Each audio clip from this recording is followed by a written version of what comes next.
kehamilan pada usia 6 menuju 7 minggu.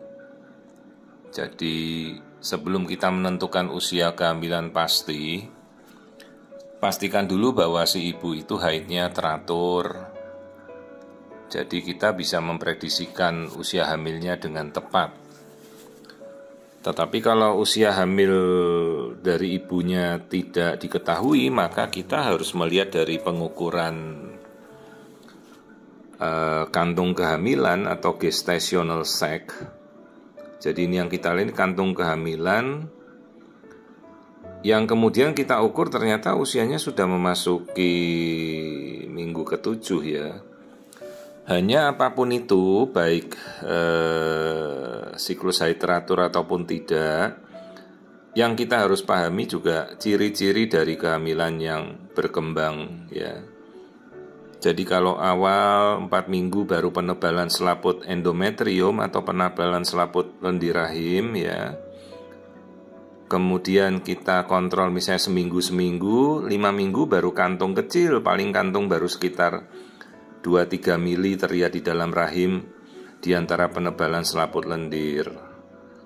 Tetapi kalau minggunya sudah 6 minggu, maka kita sudah akan melihat yolk sac atau kuning telur dan ada embrionya. Ini kantong hamil sudah mendekati minggu ke-8 dari ukuran sudah 2,45 cm gestational sac-nya. Tetapi kita tidak melihat ada yolk sac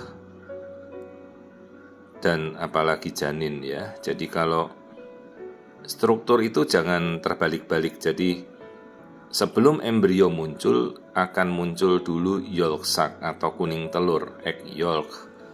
Karena struktur itu yang berfungsi untuk memberi makan pertama kali pada embrio.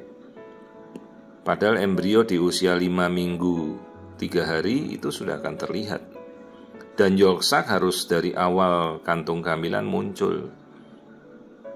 Inilah contoh kasus yang kita diagnosis. Ya, kenapa kita bilang diagnosis? Karena pemeriksaan medis, diagnosis itu adalah pemeriksaan yang ditegakkan dengan anamnesa, pemeriksaan fisik, USG ya.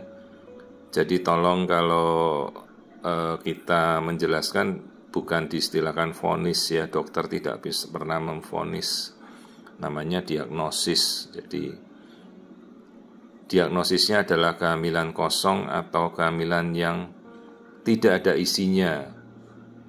Dok, kenapa bisa terjadi toh kehamilan kosong, tidak ada embrio, tidak ada yolk sac? Artinya dari sperma mungkin genetikanya jelek, membuahi telur yang normal, atau inti sel telurnya tidak ada, spermanya normal ya. Jadi salah satu penyebab itu menyebabkan kondisi blighted ovum ya, kan dia masuknya dalam historinya ya histori keguguran, dan ini harus kita evakuasi, kita bersihkan. Inilah blighted ovum.